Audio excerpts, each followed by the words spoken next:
vedno moramo biti pozitivni, vedno moramo biti nasmejani, vedno moramo biti v občutku sreče, vedno vse in ah.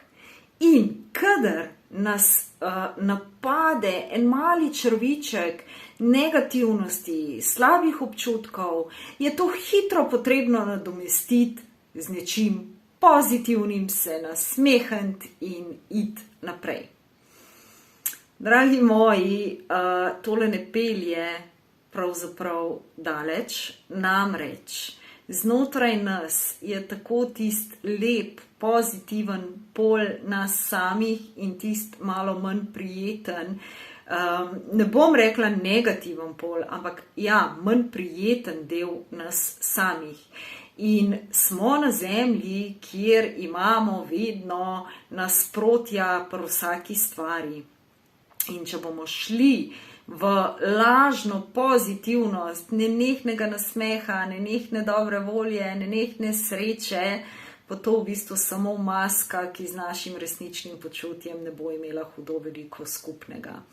Namreč znotraj nas obstajajo vsa čustva, tudi tista manj prijetna, kot je žalost, kot je jeza, kot je prizadetost, kot je strah in tako naprej. In teh občutkov se ne bomo znebili samo na način, da si rečemo, ne, sej tega pa jaz ne čutim in gremo v nasmeh in bo kar vse samo po sebi v redu. Dragi moji, vsi naši občutki, prijetni in manj prijetni, nam nekaj sporočajo o nas samih in rabijo prostor in si želijo biti slišani, videni, tako kot si mi želimo biti slišani in videni. In samo na ta način, da tako pristopimo k svojim občutkom, tudi tistim, ki so manj prijetna, bomo lahko potem imeli dejanski pozitiven pogled na življenje, ki pa ne pomeni, da smo mi nenehno, na vrhu hriba ali pa na vrhu nebotičnika.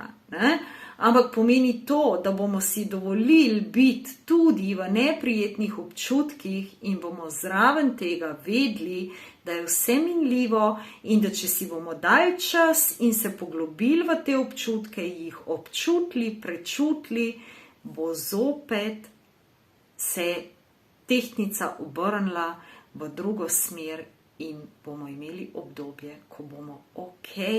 In to pomeni pozitiven pogled na življenje in pozitiven pogled na svet, ne pa zanikanje neprijetnih občutkov in nadomeščanje teh občutkov s pozitivnimi.